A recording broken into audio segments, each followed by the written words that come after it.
happening, guys? You are now locked into the Say It With Chess podcast. I actually can't remember which episode we're on because it's been such a long time. You know, firstly, I'm going to apologise to you guys for not having enough content to come out. But you know, it's been a techie time for me. So, but we're back now, B. We're back. And to show that I'm back, I actually got some sick guests on today, man. He's been on one of my previous podcasts before. We got L0G, the DJ. They brought me back. / comedian. I thought you weren't. We got DJ Levels. Yo. Mr. Dancehall himself, aka Vibes Cartel's younger son. Jeez. Come on. And we got Walshy, the DJ, co-hosting. Of course, you know how it is. Yeah, man.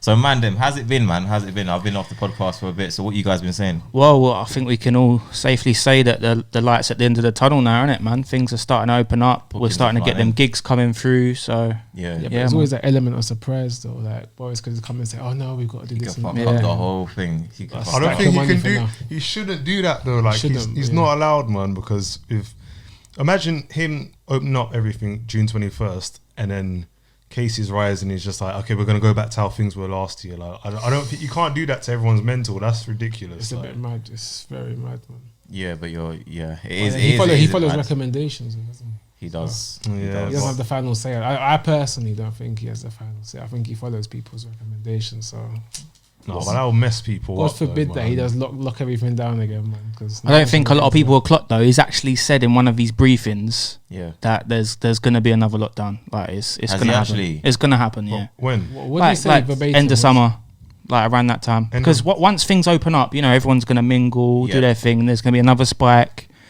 So do you think the new normal is just going to be, you know what? Freedom, lockdown. That's the way it's been, bro, innit? That's all we know within the last year or so, innit? It's annoying, but if that's the case, no, I got to make some peace. I got to move country, man, because I don't want to have to keep doing that. Then what's the point in the vaccine? I know that's the thing. Like, I don't. What is the point in the vaccine? Oh, talking about vaccines, is anyone actually gonna take this vaccine? No, it's got microchip. I've actually spoken about this on another podcast. Yeah, it'd be good interesting to know if you guys are actually gonna. You know what it is? As a DJ, I don't think I should, because it's got a microchip. It can mess me up when I'm on the decks. You know how electronics and all of that. Like electrical interference. Yeah. I don't want that happening. Infrared. Yeah. So when I'm mixing, I don't want to transition and. Like, little clangers. Yeah, exactly. So electric. Oh, is that why you've been clanging all that time? No, I ain't got the vaccine yet. Okay. I don't know what that would have been. I don't clang, I don't clang. I'm not getting it, man. Don't trust it. I need some longitudinal studies to see like the effects of it, long term effects of it before you put something like that in your body, innit? Yeah. You don't know if it can cause infertility treatment issues or any kind of issues it could be causing long term. No one knows. There's been no studies. So but the way it's heading, like they're gonna make us DJs, people that work in the clubs, like we're gonna have to take it because it's a public place. Apparently that's not gonna happen. But I think was it about a week or so ago, probably about a fortnight ago, Boris said there will be no vaccine passports for clubs and pubs. So. Okay. Yeah. All right. Again, these people can go back on their words. It can change. Yeah, you never know. But at the moment, he said no, it wouldn't be a case. I'm 50-50 on it, man. Can't lie. You know, my parents have taken it. My nan's taken it. You know, my grandparents. I'm all for vaccines. I think vaccines are amazing. If there were no vaccines, we would probably be dying of polio and all those kind of things. Still. So I'm all for vaccines, but I'm for vaccines when they've had tests and there's some kind of longitudinal evidence that shows, you know what, these are the effects of the vaccine over time and they can improve stuff over time. The thing is though, you see people on the front line saying a completely different story, you know, that they've taken the vaccine, that it's safe, that people should do it, they're encouraging people, and then you go on social media where the negative stigma is and people are like, nah, this conspiracy theories, you know, and you know it's hard to ignore because it gets into your head and like you're trying to make a decision, but I think people, like I said on the previous podcast, you just got to make the decision for yourself, man. Whatever's best for yourself. Yeah, I'm not against people taking it. I'm never gonna be like, don't take the thing. But for me personally, it's not. I don't feel like it's the right move for me. Not just yet. I need to see how it plays out in it. But that's how the world's always been. Like when it came to vaccines for other diseases and stuff, people would have said the exact same thing you lot are saying now. And so like it has to have that beginning stage. Like yes, I don't know how long can you wait for. You know. But with me, I'm by no means a scientist, but viruses are known to mutate, right? Yeah. Viruses always mutate. So how can you have a vaccine? Obviously, a vaccine has antigens for a specific antibody, right? Yeah. So how can you then have a vaccine for a virus is going to keep mutating, because that means the antibodies are different. So how often do you have to kind of re-up on the vaccine? I think it could be a yearly thing. I've heard that. Like, it could be like, like the flu jab. I think it could potentially turn out something like that. So for me, this just seems like a new version of flu that we have to live with from now on. Yeah. Maybe what Boris initially recommended is he suggested herd immunity. Everyone just getting it and developing their own antibody. I think that might be the thing we have to do. Now it could. Now. At the time was a bit mad, but I think now I'm by no means a scientist, isn't it? But now I think herd immunity might be the right process. I don't know. I think the reason why I take it a bit more serious, because obviously in some people's eyes, people just see it as a flu and it hasn't really affected them. But like, my dad was in hospital; he was in a coma for 3 weeks.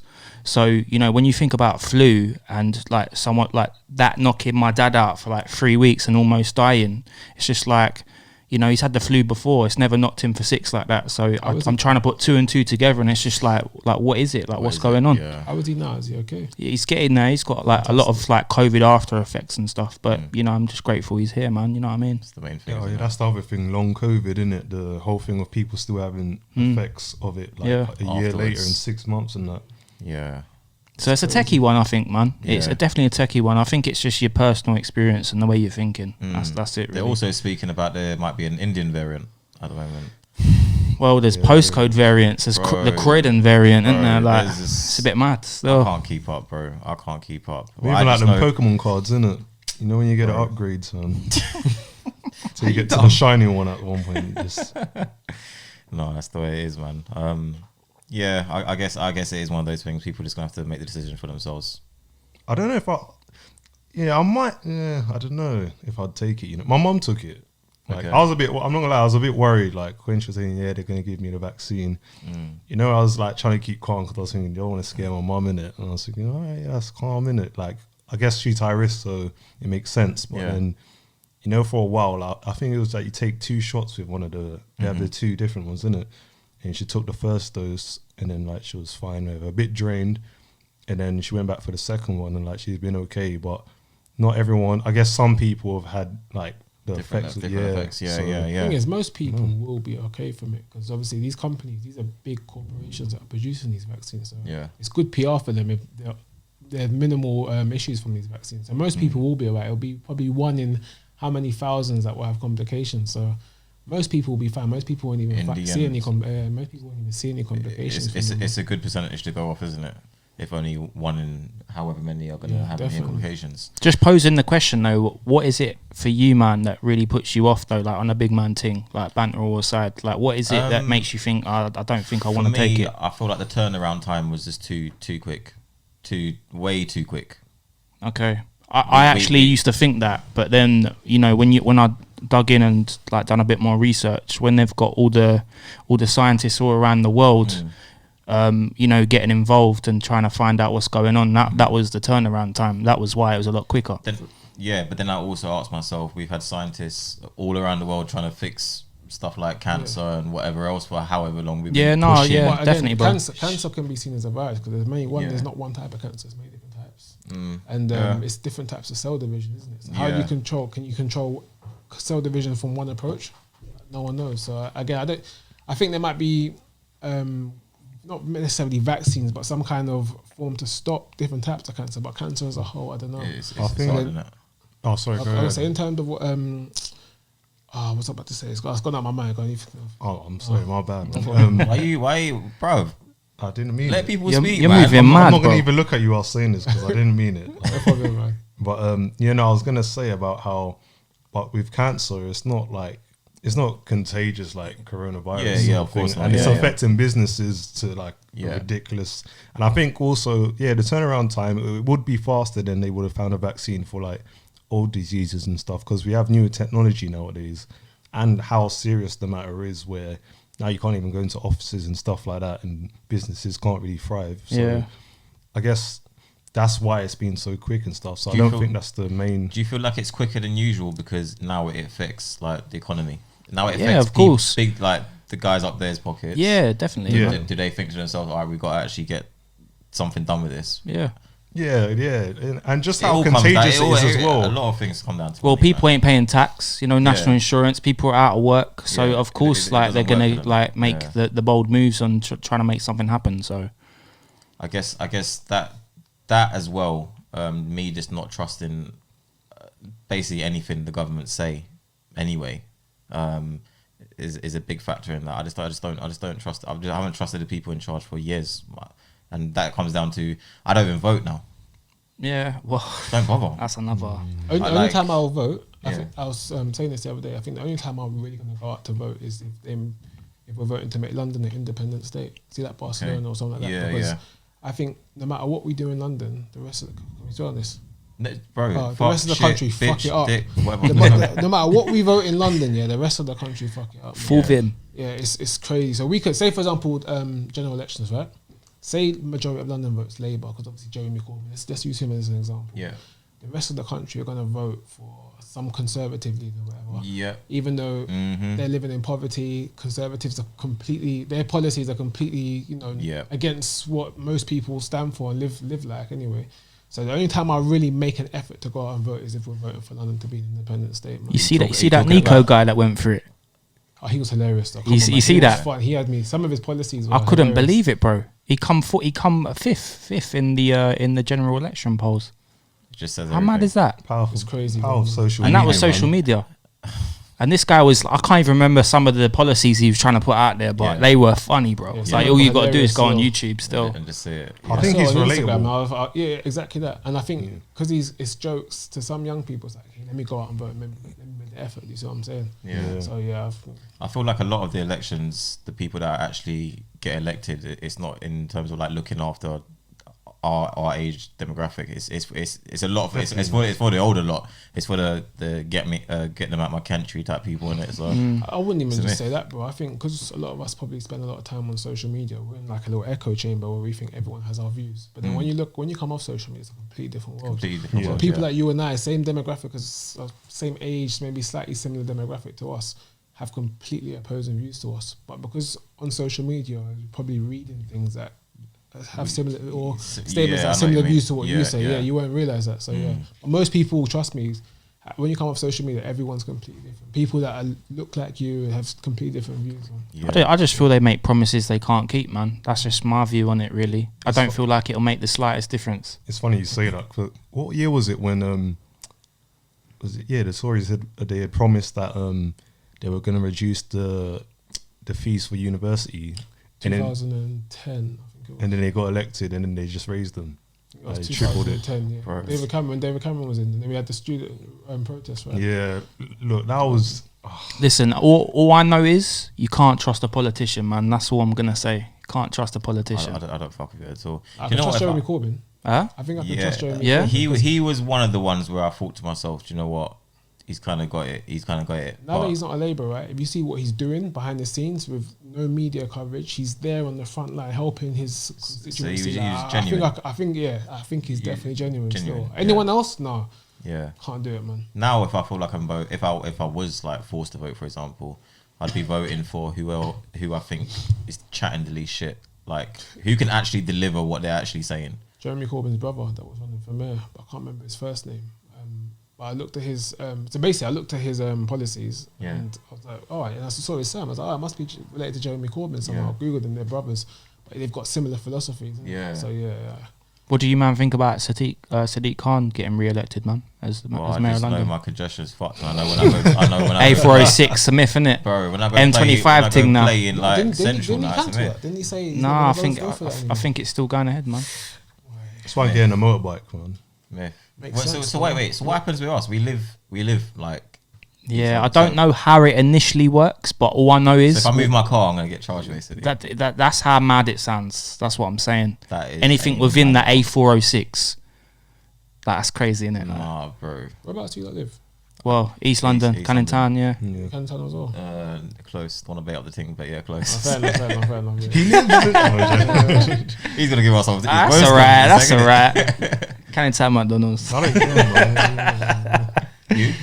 North London. North London. Oh yeah, I know that. I'm talking shit. Where in North? Edmonton now, yeah. So, Okay. So who do you support? Arsenal.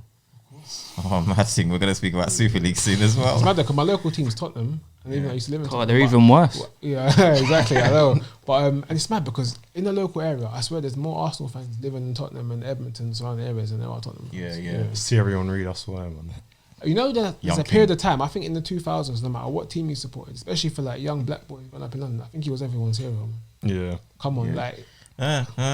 Don't try it. Do you know what it is? I'll explain. Yeah, so this was my beef. My favourite player for Man United ever was Ruud van Nistelrooy. So when them two were ever, we had Ronaldo, Scholes, all of these lot, but Van Nistelrooy, my guy. Anyway, so you know it was.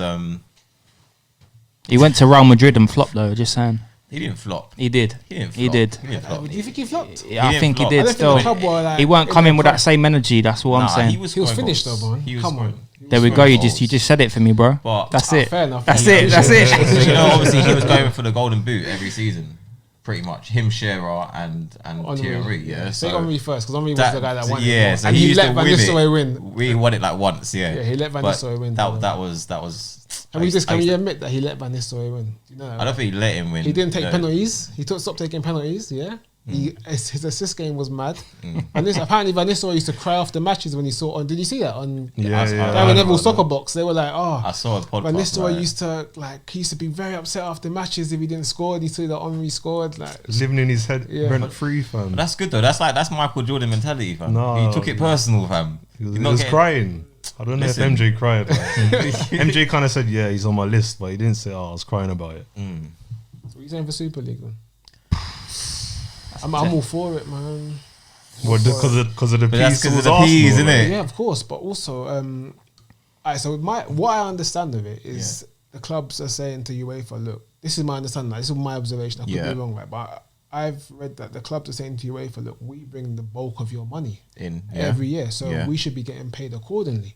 So all DJs say in DJ terms, if you're on the lineup with newbies and you're saying, why am I getting paid the same as the mic? I've got more experience. People, I'm gonna have the best set. Blah blah blah blah blah. Then obviously you should say to the promoter, I should be paid more, right? Yeah. That's how I think of it anyway. So I kind of get where these clubs are coming from. You're generating more income.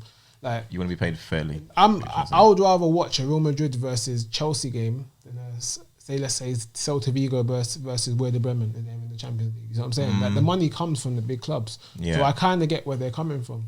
But there's a lot of repercussions with that though. That's the problem. Yeah, definitely, yeah. When they pull out, you got to think about, the League Ones, the Championships, the League Twos. Like the Premier League feed them clubs, and then you got to think about the grassroots as well. Yeah. Like the reserves coming up and stuff. So I feel like it's bigger than the money, in my opinion. What football stands for, anyway. But they would have been those same clubs would have still remained in their national league. Is that where they would have not gone to the Champions League? So the Champions League would have still been there, but those same clubs would have had their own league and made their own money, similar to how the Premier League started. So obviously the Premier League was Division 1 once upon a time, right? Yeah. And then a certain section of club branched off and said, no, we can make some TV money. Let's make some serious TV money. Let's branch off into our own league. So it's basically the same principle as that. Maybe it's a slight different magnitude. So obviously these clubs have done it, and UEFA have realised, oh my gosh, we're going to be losing out on funds because all the big clubs that everyone wants to watch aren't going to be part of our competition anymore. So obviously there's been an outroar now. Same with the Premier League as well. So I get where they're coming from. As a football fan, would it have been fun having a league where no one can be relegated? Would the competition have been that intense? I don't know. But from a business point of view, I kind of get it, man. Yeah, but it's clear that it's all about money with all the Super League, isn't it? There's nothing else even considered. It's just literally big money, big teams, and that's it. You got to have competition, man. You got to have. And there was something like there's 12 teams, the founding teams that can't get relegated and stuff like that. But then so you say it's about money, but I guess all of us are under 30 here, right? Yeah. So from before we were born, football's been about money because we've only in the Premier League. The Premier League was formed because clubs wanted money.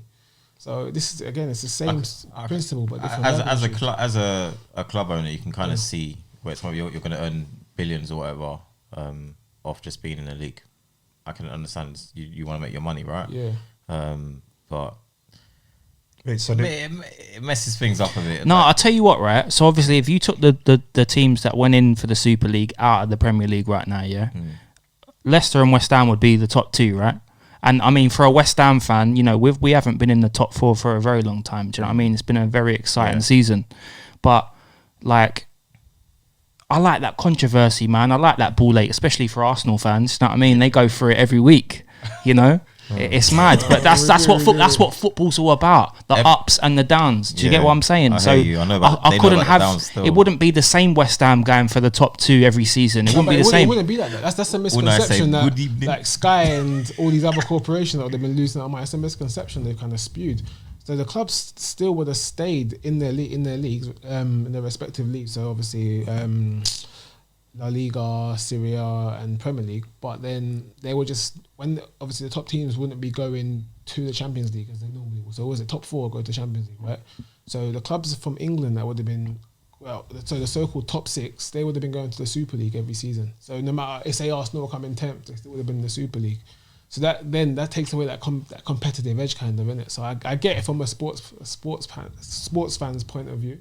As a business owner, say these as a business, you get it, yeah. These aren't football fans, bro. Like you think Abramovich said, "Oh, I'm gonna be Chelsea owner one day." No, they're need to earn. Was it 350 each, innit, or something like that? Some madness like that. It's crazy. It's crazy. And you got to remember as well, COVID times. Like Arsenal had I was watching Sky Sports towards the end of last year, and they that little thing at the bottom, the little text at the bottom. This said, "Oh, Arsenal have borrowed 120 million from the Bank of England." Yeah, then so you remember these clubs are not having fans in the stadium, so. Ticket holder, no ticket money. There's no food and drink money as well. Yeah, these same fans would expect their clubs to go and spend in the summer when they're spending 100k amount of wages a week. Do you see what I'm saying? So I kind of millions on wages a week. So I kind of get the idea of look, we need this money. Let's do the Super League stuff. You mentioned that the teams will still stay in their respective leagues, but they weren't going to let it run, were they? I thought they were against run. So there was that as well. You know, if you're a football fan, you know. As soon as you take the big teams out of the Premier League, for example, you're going to be watching West Brom versus. Do you think the Premier League would have done that? I don't think so, because the Premier League know that like for example, Monday Night Football yesterday was Burnley versus Fulham, right? Yeah. Relegation battle. One of the most. It was 2-0. It was a decent game, but it wasn't exciting compared to normal Monday Night Football. When you got your Chelsea's, Man United's, and all that. You think the Premier League can do a whole 10 months of that? But you know what I like though about the Premier League is like those upsets that those smaller teams cause. Like, you know, where you think the big team is set to like, you know, be in the top 4 or win the like just win it, and then like, you know, you get a Burnley who score like a late equaliser. You're like, oh my god, how did they pull that off? And you're just like, oh, how the hell? And then that banter that comes with it is like, yo, you Arsenal fans, fam. Like, how did Burnley do that to you? Now you can't even get top 4. Was that when Aubameyang scored the own goal? Okay, sharp. I didn't say that. It was against Burnley, wasn't it? Got a good track record against Southampton and Bournemouth, haven't you? Oh, you're all talking out of turn. I don't like this. What team are you? Arsenal. You're Arsenal fan as well? Oh, yeah. I'm a general lover of football, actually. I support the sport. I support what it's doing for the community, grassroots and all of that. I like to kind of distance myself from Arsenal, man. Yeah, nice. It was my health is improved. So it's like if you had a girlfriend, and she's cheating on you every week, upsetting you, you're gonna obviously leave her, right? Yeah. Exactly. This is how I feel about Arsenal. Like, why do I support this team that's been disappointing me for years? Yeah. Do you know what Arsenal do? Just like what a girlfriend would do. Like, you know, they try and spice things up by buying new lingerie and stuff like that. Yeah. Arsenal bring out new kits every time. It's the best shit. Yeah, and they're like, oh, you know, like you lose, and then they're like, but we got this new banana kit. Get sucked in. Nostalgia. Do you remember Ian writing this kind of kit? Yeah, guys. Yeah, just forget about that loss. Yeah, buy this from the store. Like, so that's what they. That yellow kit with the big O2 on it, man. That was iconic. That kit. Before the unbeaten season, man. I've still got it at home, you know. Bro. You lot do bring out good kits, man, but your team is fucked. It's a shame that you guys can only reminisce 10 years ago, but you can't reminisce on the current. It's a shame, really, isn't it? What, you West Ham? Yeah, mate. You know when your old manager comes to your... I don't know how West Ham fans trolling us. I'm just saying, we've had a good season. Like, you know what? Next season we might play good. We might go back to relegation battle. Who knows? I'm just like living for the moment right now. Can you not survive? So how did you lot feel when Good Evening come back to haunt you? When your old manager that you kicked out... I didn't watch the game because I knew...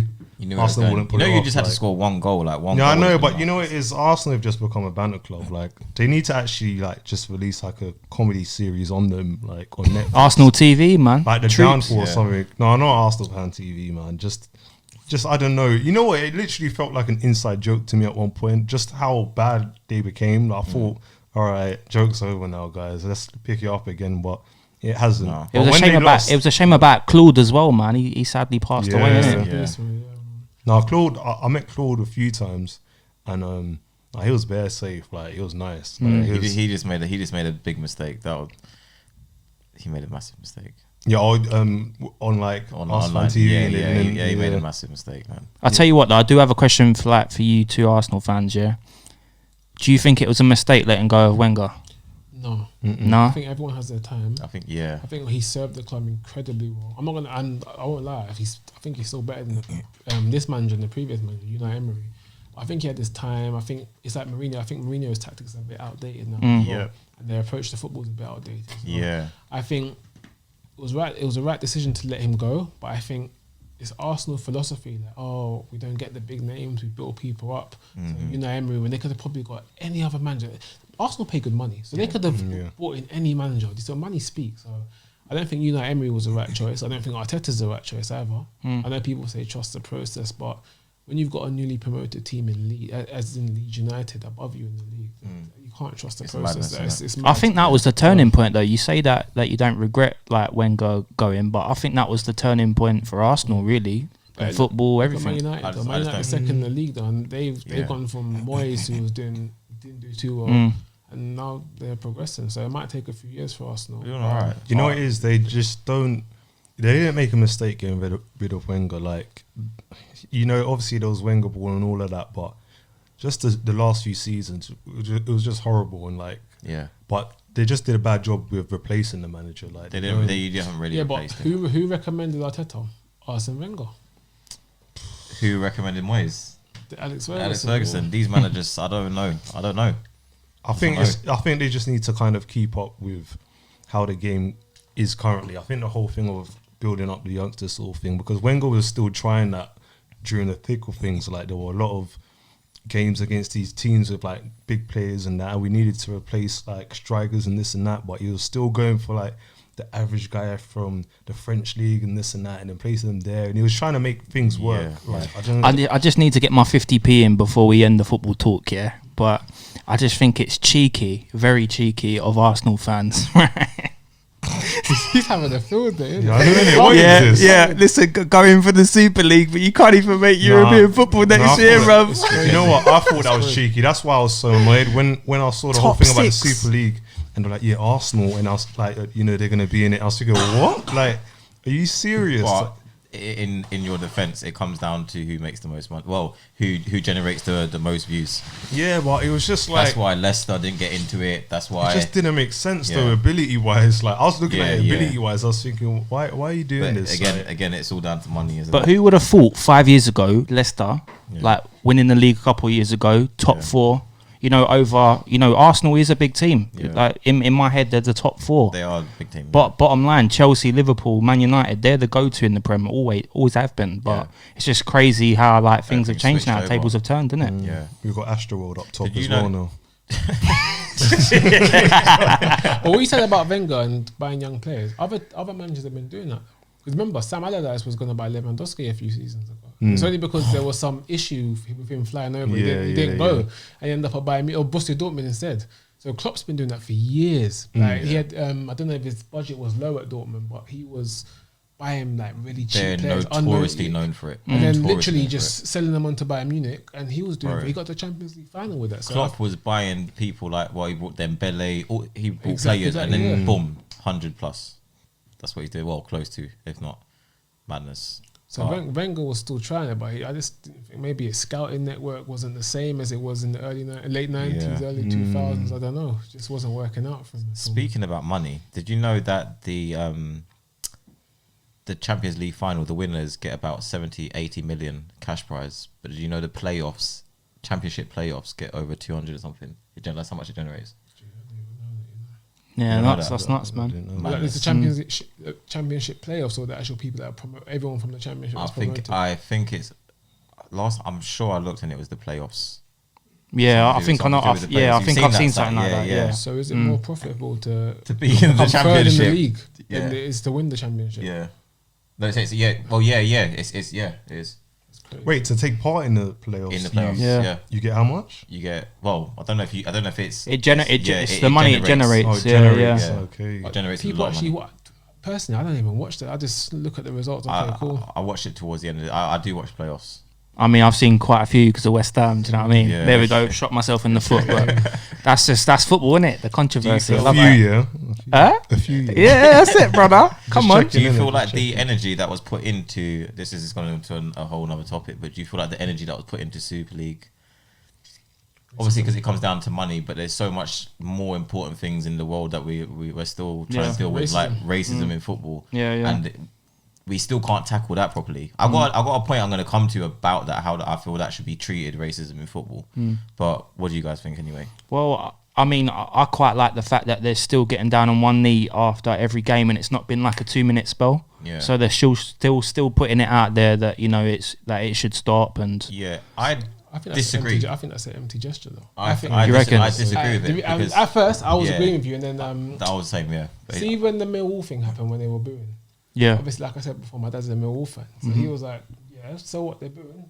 We know some of these lot are racist." And then he was like, "It's an empty gesture. What do you think one of these going to do? If these lot wanted to stop racism in the game, they would." Do you see what I'm saying? And when they wanted to stop other clubs from forming their own league, they made sure they stopped it. So you can stop racism if you really want to. If you really want to stop racism, you can stop racism. It's a way to keep people quiet.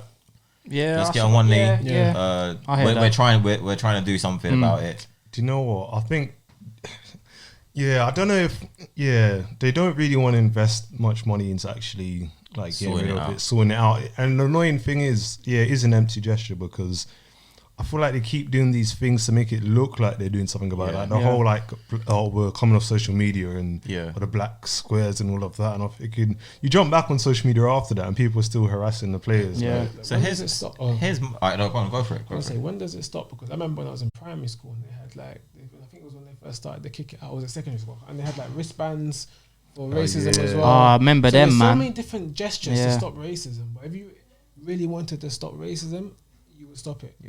Exactly that. So well, I mean, just off what you guys were saying there, I totally agree. Like when you think about them wristbands now, because I remember them, it was like a white and black wristband intertwined, wasn't it? Yeah. Like they're making money off racism, man. Like they're off, going for like £100 those bands, the Nike ones. They were going for like £100 at one point. Yeah, man.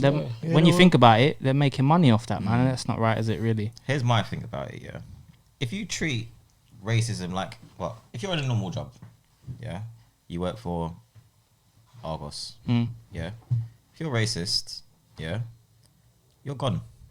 Yeah, immediately. There's no two ways about it. HR onto you. You're gone. In theory, the FA, are like HR. Yeah, of course. Yeah. So, because they treat it like it's a, you get like a 2-week fine or whatever. You might not play for like 3-4 games, but then you'll be back in the swing of things. I don't feel like it's taken serious. If you're like, if you're racist on the pitch, for example, you can't play. No, that's it. Cancelled. You're cancelled. That's it. You can't play. It's like almost they get a slap on the wrist, isn't it? It's a slap on the wrist. A fine when you're earning millions and nothing. hundreds of thousands is nothing. It's nothing. Yeah, you're still comfy. Do you think that's my thing? Do you think they should also do something like where if the fans are being racist, then the club that they're supporting or whatever, they kind of get a punishment for it, just so that the fans start kind of thinking, we're actually bringing them down by doing this, and then the club's like empty stands or something, just something like just take away half the capacity. Because then the club would get annoyed and think, fans, you need to think because we're losing money, or even like I don't know, as far as let's say docking points or something like that. Maybe not as far as that, but something where it really hurts the club, and the club just back and forth. They're just like, you don't go. I don't know, because so football reflects reality, right? Football reflects life.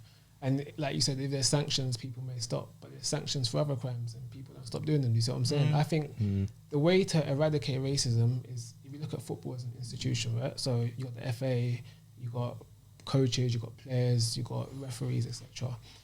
I think the more black and ethnic minorities we incorporate in those at different levels in the institution. So, for example, higher in the head office of the FA, more black referees, more coaches, etc.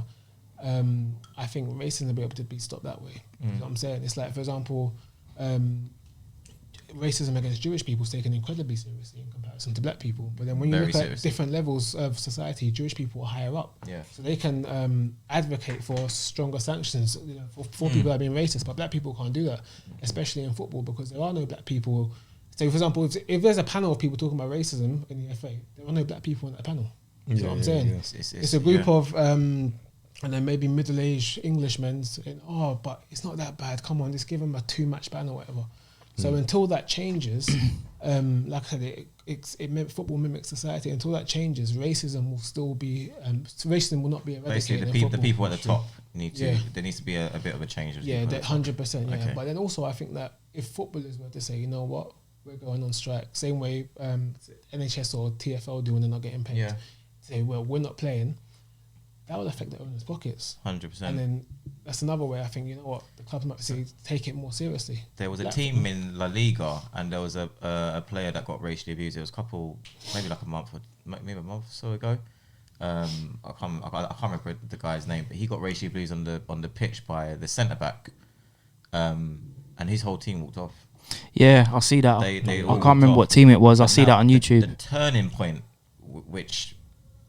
the turning point for that is the referee has come in now to the change rooms or whatever, and said that if this game doesn't go on, you're gonna have to get docked points. So it's like, how far can you go with the strike you're talking about? The points are going to be deducted from the whole team. They're not really sticking to what they should be doing. How many black footballers are in the Premier League, for example? I don't know. If every single one was to really put their foot down and say, look, you know what, we'll accept the fine. We make enough money. Let's take the fine for a bit and really go on a strike. I reckon that'll make a lot. Yeah. I don't know if it'll be changed, but I reckon it'll make a lot of noise in football. I reckon a lot of clubs will take it seriously. You know what? We'll start our own league. How about that? Start our own league. Yeah. Also, I do think that like I said before, at higher levels, there needs to be more black and ethnic minority folks. Even how many black referees are there? I've never seen one in the Premier. I've seen one at grassroots. I've seen one at grassroots. I've never seen any Jamaican referees you get into arguments. Bro, we had one referee the other day. The man was stiff, bro. Yeah, stiff. How many black coaches are in the Premier League? Black managers are in the Premier League. The last one I saw was the guy from Brighton, and the one that took over at West Brom. Darren Moore, was it? Yeah. That's it. No, not at all. I can't remember anyone. But if you go into the lower leagues, there's more. There's more leagues. Yeah. So yeah. I'm not saying that it's a case where we're better than black managers are better than white managers, but we don't get. I don't know, but I have noticed that there was a pattern where there's lower in the leagues you go, in the tiers of football you go, there are more black managers and more Asian managers not. So I don't know. Until that changes, racism will stay in football. It's difficult, isn't it? Yeah. I feel like even the stuff online, like, you know, people are getting racially abused, like footballers, you know, like Rashford does one thing back, or Sterling, whatever. Sterling's a class out of it. Like, he does one thing, he's getting abused for fucking weeks or whatever, yeah?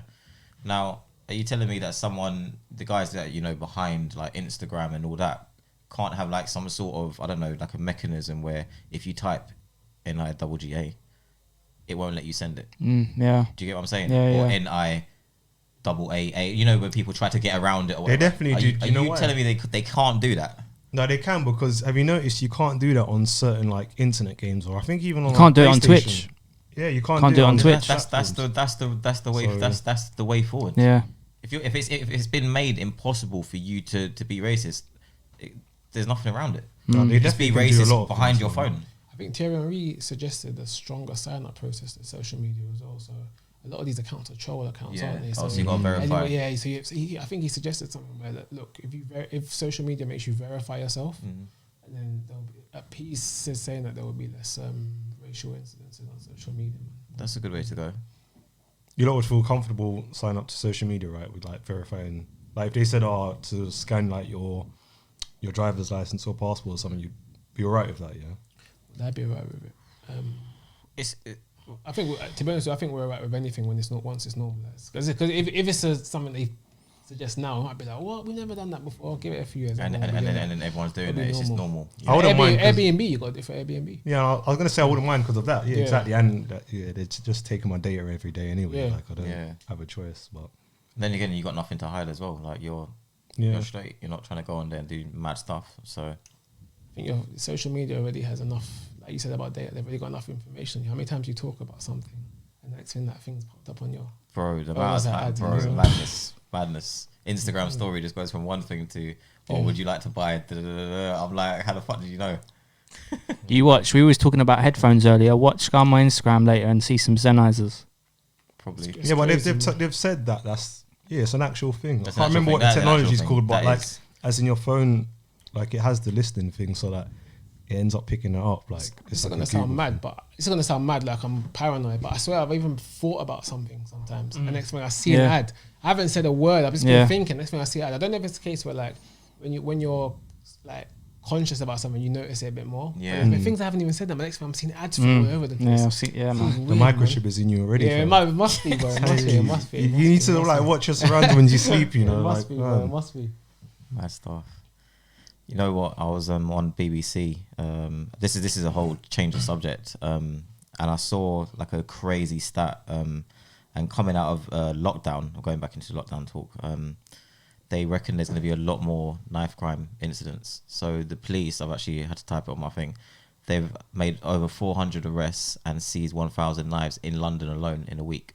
Yeah, well, we was actually speaking about this the other day, especially in East, man. There's been a lot of stabbings in East recently. It's been mad. Like on my front doorstep, round the corner, man. It's scary, man. Bro, speaking of that, have you guys seen that video that's been going around where these two white guys are fighting with like machetes, and the guy's necks all cut up and whatever, and they're literally, bro, they're fencing.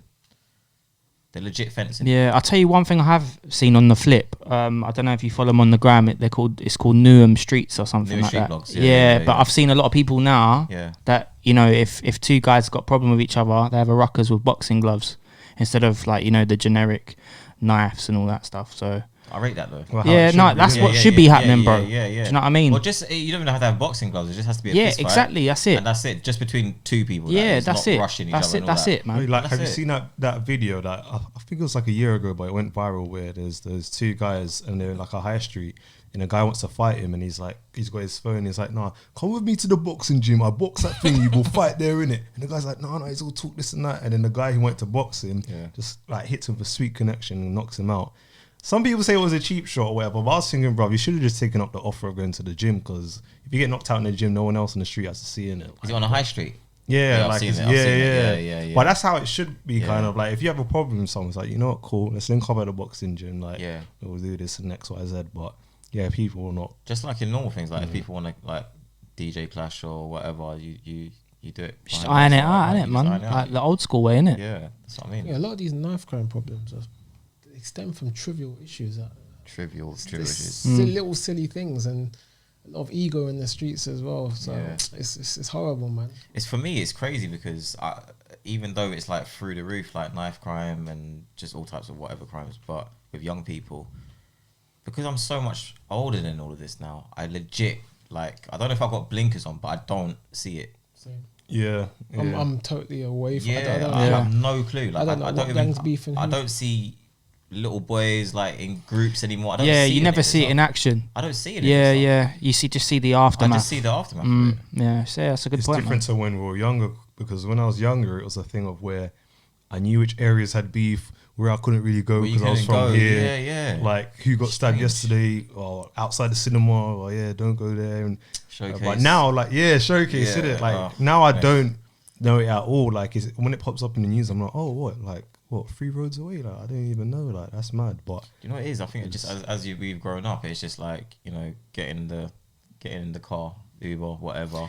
Yeah, we're not that streetwise anymore, man. To your destination, you're back. You're not really chilling outside chicken and chip shops on your BMX or whatever. Like, you're not involved in any of that stuff. Yeah, I think the whole way of life has changed though. Yeah. Like, I remember getting on the 5 bus to Romford with the boys and being down there for the day, and like, you know, trying to chat to girls, like, you know, all that kind of stuff, going lakeside and all them kind of things. Like, you can't do that anymore, man. No. Like, I used to have the Sony Ericsson at the back of the bus on the tilt on the window. You can't even do that now. You can't even get your phone out without even worrying like you're gonna get jacked. Like, you know what I mean? That's how much things have changed. Jackings were worse back in. Nah, bro, I never got jacked. I was streetwise. But it was worse. But I think it was worse then, because now contracts are readily available. People, like, young kids, their mums can afford, well, not always, but £20 a month, whereas back then you're having to buy a phone outright, and contracts weren't as popular as they are now. The whole thing of again, that's me coming from someone I'm out of the loop though, so I don't know. I'm just I'm out of the loop, man. I've reached a point where, like,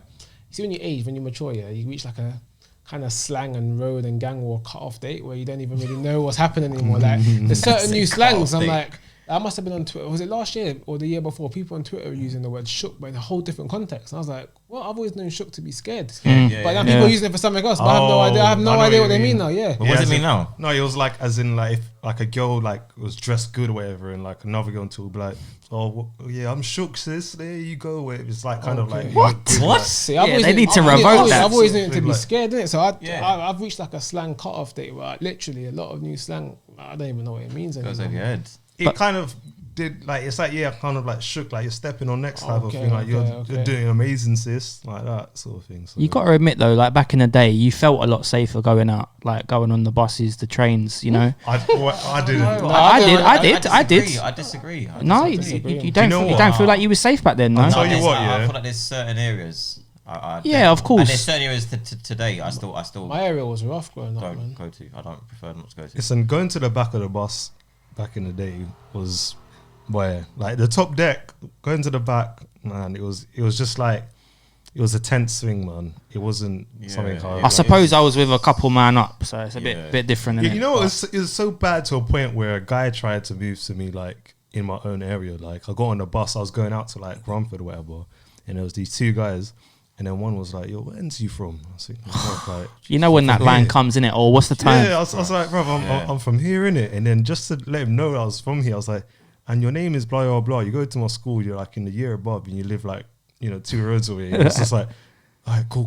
Then I was like, and your friend over there, he's blah, blah, blah. Yeah. It's like, what were you going to do? Like, but it was just bad, man. I was I'm not going to say the area's name, but I was in an area that has beef with my area. And the people that are like still beefing between it, they probably don't even know where it stemmed from. It was like way back anyway. And I remember coming out of my boys' yard, and I had my phone on me, and I had like £80 or something like that. It's like, when you're trying to get your Air Forces or whatever. And I remember I used to go to this bus stop, and I saw someone that I used to play football with, but he was from that area, and he was a bit road or whatever. Because he was football related, it's a bit different, isn't it? Yeah, of course. He's asked me like, are you involved in all this stuff? And I was like, no, like, because I'm not involved in it. And he was like, yeah, that's what they all say anyway. He was like, bro, walk that way, yeah. I was like, all right, cool. Walk that way. Didn't go to my normal bus stop, bro. Honestly, I look back like 30 seconds later, bag of man coming. That could have been my day. That could have been my day, 100%. It's silly, man. When you think about it, when it comes down to this whole postcode thing, man. It's like what you said, bro. It's like the ego, and like, it's not worth it. Do you think like some of it comes down to, this goes on to the next subject, but do you think some of it comes down to music, the music that we're listening to now? Drill. Like, yeah, of course, man. The YouTube comments, bro. Yeah. People like Oxfordshire, like, oh my God, how you gonna let him violate you like that, man? It's true that. Do you read the YouTube comments? Sometimes the way in which these people structure like their sentences and slang, I'm like, this is so cringe. I'm like, you're not. But that's the annoying thing, though. A lot of people who are not from like these areas and stuff, like from out of London, had like a good upbringing.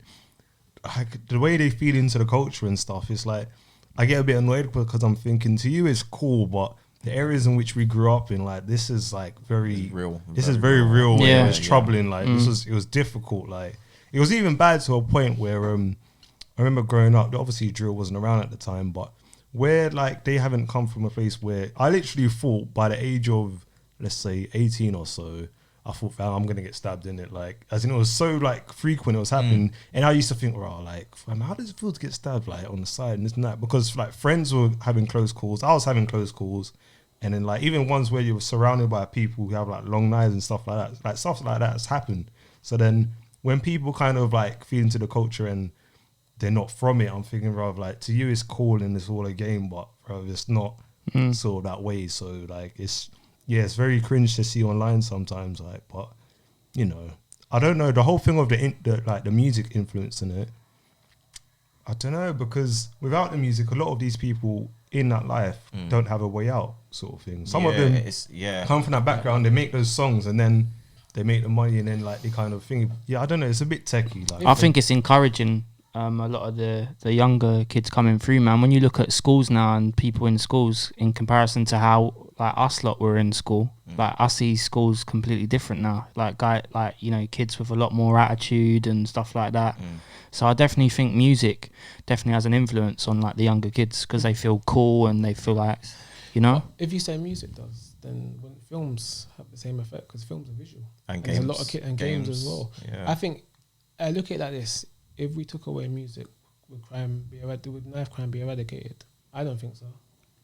No. Yeah, I think knife crime's been there before drill, before grime. I wouldn't say it's the cause of it, but like I definitely feel Influence. like it influences it. Yeah, Yeah, man. possibly, Puts the possibly. spotlight on it, I think. Because didn't they blame hip hop in its early stages on Yeah. stuff like that? Like, so It was it's, hip hop, then it was grime. yeah, so it's, you know, Look at the stereotypes in the clubs. Do you know what I mean? When we're in the clubs DJing, you got their managers don't go too dark. Like they don't get it, bro. Yeah.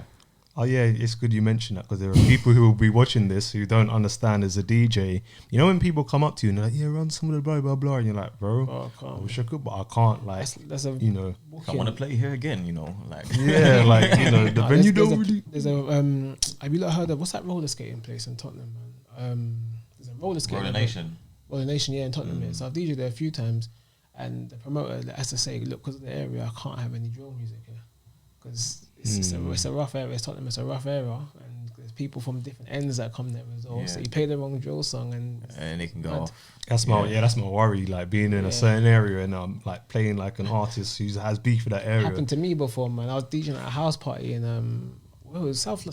southwest somewhere. And I played a Sneak Bow song, and they were like, they were cool though. They weren't like, they're like, bro, like I know you're not from around there, but yo, I can't really play that. I was like, oh, them ones are like, yeah, man, like it's not cool, man. Exact I was same like, thing cool. happened to me in Ladbroke Grove when I played Fredo, man.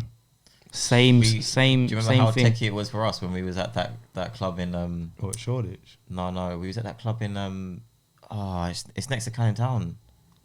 Oh yeah, I can't remember. I'll the never name, play there but again, Yeah. but Club yeah. in Canning Town. No, it's like bro. It's towards Custom House. It's towards Custom House, and we played. I think I played Friendly, and I played Warning or something like that. Yeah. Straight after. Peak. And I was, Yeah. and then you could just see how the vibe was just a bit like, yo, like what do we do? I with did. this? I did play. It was somewhere in Shoreditch. I played. I think it was a J Huss tune or Kojo Funds tune or something like that. And then someone was like, "Yo, hey, nah, Bunda, hey, nah, fuck J Huss, fam, nah, what you doing, DJ?" You know. And then I was like, "Oh, fine, whatever." Like Kojo's coming next, whatever. And I played it. I'm like, "Yeah, that's better." But it was one or the other, vice versa. But I was thinking, So bro, just let everyone mad. enjoy it, man. Like- The girls are having a good time. Yeah. Like, that's what matters, man. Like, why are you Yeah. coming up to me for? But That's the predicament we're in, though, isn't it? Like when it comes to that Yo, stuff. This is why I kind of shy away from UK music. One, I'm not really feeling a lot of it. The mainstream is just too much, but too much. Music shouldn't have politics. I just want to play my music and Yeah, enjoy it, man. and keep the people happy and then go Yeah, yard, man. that's all dead. Man. Collect your bag, go home. Some people do like good things with this music though, man. Like Body's at #1 now. Yeah, Um, yeah, it's big still. That's massive. The first drill song to hit #1 in the UK charts. But yeah, what do you think the driving factor for that is though? Like, do you think it's because it's solely a good song, or just the way in which music's consumed these days? As in, it has a catchy part which latches onto TikTok people. I think that Russ kills it with how catchy he can be on songs. See, I think. Well, first of all, I think what they've done is amazing to get to #1. Yeah. I mean, Yeah. I think music's become more of a science than an art. So or kind of it's become more mathematical than an art form. Whereas, whereby now you can have a certified formula and know that you will get #1. You see what I'm saying? It's very algorithmic. So will this song be relevant 5-10 years from now? Personally, I don't think so. I don't think so. But for the moment, it's good. People like it because they know what they can do. You know what I'm saying? Also, that whole look, we're young black brothers doing well. This is the first drill song that could potentially go to #1. It gets to #1, so people will support. So I do think music's become more scientific than scientific formulas and artistry now. Yeah. So yeah, I do think that's a factor in it becoming #1. If it's #1 for multiple weeks, then that's obviously proved me wrong. Do you see what I'm saying? Yeah, So, He did say that. Russ did say that. I watched the ZZ Mills podcast thing, and he did say I have different types of ways I go about different tunes or whatever. I can make something that I know is gonna hit like that, and it's basically how he comes across on the songs. Yeah, no, I think when they were in the studio, they knew it was gonna be like in the top like 10 or whatever or 5, like top like be #1. I think they knew it was a possibility, but yeah, there's definitely a formula. I'm happy for them, but like I know nowadays with music, people know like where it's gonna go, especially with TikTok around. The whole thing of having like 30 seconds and that's all it takes, because then that sound is used repeatedly. Yeah. So like Russ had like catchy lines and stuff like that, and even like the chorus. And it's the little bit of wit as well with the lyrics, like the kind of funny things to latch onto. Because you say something funny in a song, now it's on Twitter's timeline, it's a caption. What's the whole, like the whole Adiola wanna roll with a geezer sort of thing. Yeah. I think that made the remix, man. Yeah, like I think now that the made remix. the remix. So like now it's a thing of where when someone says it, someone be like, oh, before, like, where is that from again? Oh, it's the Body remix. And then now that's another stream from someone else. That's like, it. Yeah. So, you know, but yeah, it's good. Like, you know, personally, I'm out of touch with it. This music's not really for me anymore. So I can respect it and I can appreciate like, yo, these two have gone number one. That's massive. But this kind of music doesn't touch me anymore, man. So it's not. I haven't even downloaded the song. You know what I'm saying? That's not in. It's not in a disrespectful way to the artist at all. It's just not really my kind of music. You got to feel it. Yeah. I hear you. I kind of come to a stage now with DJing where I kind of prefer playing songs that I like rather than just playing anything for the crowd now. Yeah. I don't really think there's any integrity in doing that. But I do think there's definitely a formula for getting to number one. Yeah. Whether I don't know if the artists actually like the songs themselves they're making, or if it's just let's a quick cash grab. I don't know, but respect to them anyway. I think what they've been able to achieve is amazing. I'm like the same with you with drill. It doesn't really. Oh wait, no, don't get me wrong. Some hard. So I've got some collection of drill where I go, all right, I like that song, or somewhere I'm like, yo, that's a banger for the club. I know it. If I play that, it's gonna go off. But other than that, I'm not trying to go deep into it. Like, do you know what I mean? Like, or other artists that are upcoming or whatever. I'm not trying to go too deep. I'm going for the commercial side of it or things that I like.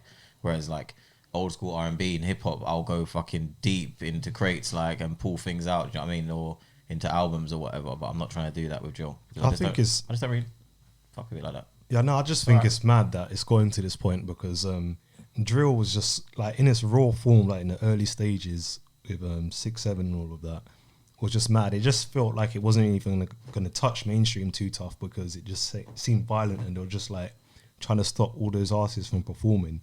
And now, like, there's dance routines to the drill songs and that. Like, talk about like, you know, drillings and all of that. And then, like, someone's like, And I'm like, I think the turning point for drill, like, the more commercialized drill was like Gun Lean and stuff like that, wasn't it, really? But that happens with every genre, doesn't it? Like, mainstream, there is no mainstream culture. Mainstream just follows niches. And different niches become popular every few years. Remember, once upon a time, hip-hop was...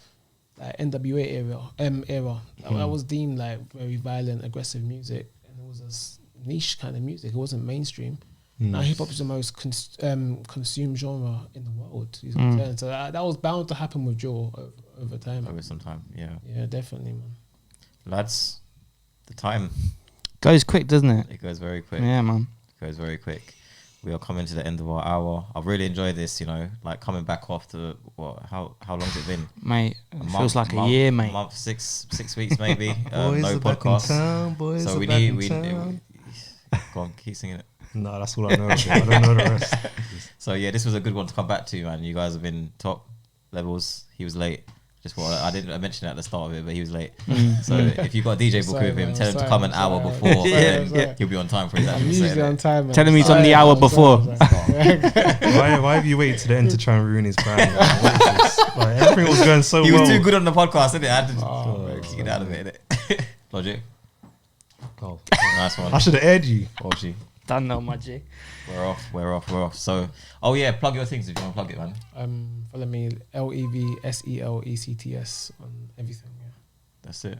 Logic UK on everything. L0G1K UK. Walshy the DJ, man, across everything as well. Man. DJ name Ethan Porte, but catch me on Lord Port. There's actually a party coming up for culture parties. So if you're looking for something, it's sold out. Yeah. Yeah. Would you look at that? Well, there is another one coming after that, but it's not been announced yet. There's a few booked in. You need to plug your thing as well. Follow the Instagram. Oh, don't worry, I was going to. Yeah, run it. More Life parties. More Life London on Instagram. Got Logic playing. Got Levels playing. The thing goes from 1 to 5, but I'm gonna tell Levels to get there at 12. So he'll be on tap for his set. No, jokes aside, thanks for guys for watching. If you haven't seen the previous podcast, please make sure you go back, watch the previous podcasts. But yeah, man, we're signing out. Peace. Peace.